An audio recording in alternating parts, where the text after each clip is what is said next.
Welcome back to Second Cinema, everyone. Chris Bain joins me. He is the director of a movie called Saving Shells, which is produced solely by ERMP, which is Eno River Media Productions. Yes, and it's great to have you here. Thanks for joining us. Hi, well, thank you for having me.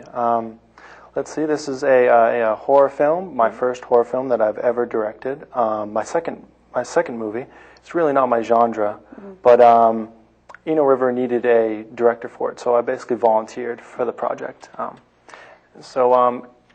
A little bit about the project is that it took us about 5 months, not straight through, but every weekend or every other weekend, one day a weekend maybe, to finally finish it. So, but at the end of it all, I mean, like we were really proud of what we completed.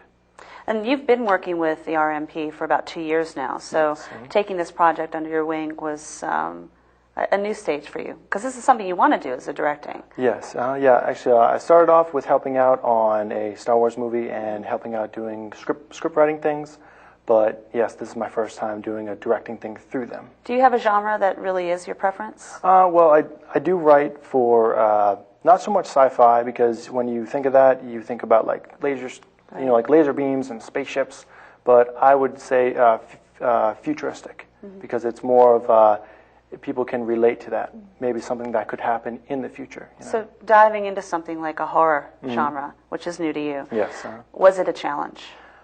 Yes, it was, because I am not a scary person. I usually have a smile on my face, and I don't think of movies in that way, but I did it just for the experience. You know, that's what I wanted to fully get out of it.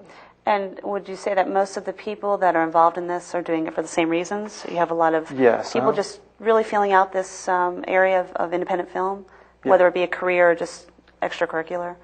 Yeah, basically, our director of photography and our crew members did graduate from the same school that I did, and they were actually out of filmmaking work for a while, but I knew them, and so I got them back in, and so they all wanted experience too. So this was a great opportunity for all of us. You went to the School of Communication Arts, which is in North Raleigh. And yes. We've talked about the school before, Digital Circus, a number of times. They do have wonderful programs there. So you obviously are collaborating with a lot of people that have talents in different areas. You brought them in on this film. Oh, yes. And you put a lot of time into it. Oh, my God, yes. All of us did a lot of hard work for it. Even when a couple of our days we had to still, like one of our days we had to come back and do a second day on it, they were all still smiling, happy, and that was like during our 5th month of filming, which, you know, it didn't seem like we were going to finish it, but because of all of the hard work that everybody did put into it, we completed it. You know. What do you think the most challenging thing is about this project for you as a director? For me, as a director, working with the 3 phenomenal actors that I worked with, Chad Smith, Paul Kirchner, he's going to beat me up for saying that wrong, and Juan Carlos Guzman, which all of them have, you know, Paul has 20 years of experience in television. Chad has been on Barcourage, which is another ERMP television show, and JC has been acting for many years now. So for having all 3 of those wonderful people in one room with me can be intimidating, but they all were at my speed. So you feel like everybody learned from each other in the different areas? God, yes. No, one thing that we did learn is because see, every single weekend was like we would take a break from each other, and so one of the hard things was we had no rehearsals. So before every single day, we would actually have our rehearsals before taping. And so they would actually come in and be like, okay, what are we doing next? What's up? And so I was like, oh boy, does anybody know their lines? They're like, nope. And so because of how good they were able to roll with every single punch. That's great. Well, tell us a little bit about Saving Shells. Basically, you came up with the title of the movie as well. Yes. Is there a reason for the title?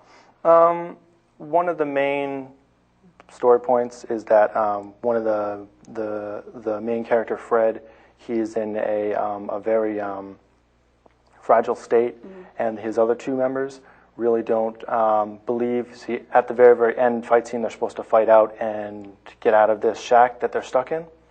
And so one of their members isn't mentally stable. So instead of loading up his weapon with ammunition and wasting it with him, they give it out to each other. So basically not loading his weapon. Got it. And so that's the reason for the word saving shells, which I wish I could have put that within the dialogue, you know, but it's just, those were one of those like afterthoughts, like, oh, woulda, shoulda, coulda. But Well, we're going to take a look at this short film. It's about 18 minutes long and just about a minute, but I want to give you a chance to give us a little bit of background about the movie, if you will, before we go into that. Okay, sure, yeah.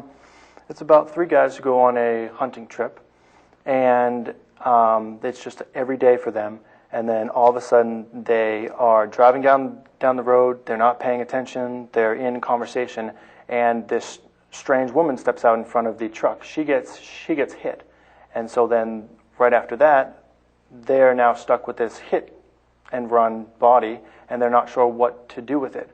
But then strange things start happening. Things start rustling in the woods behind them. The woman starts to move and get up. So then now they're stuck with being chased by this unexplainable enemy. Interesting. Well, Chris, it's been a pleasure. Thank you so Thank much you for so joining much. us. And we're going to take a look at the movie Saving Shells, directed by our friend here, Chris Bain, and produced solely, this time, a first, and hopefully many more, by ERMP. Let's take a look.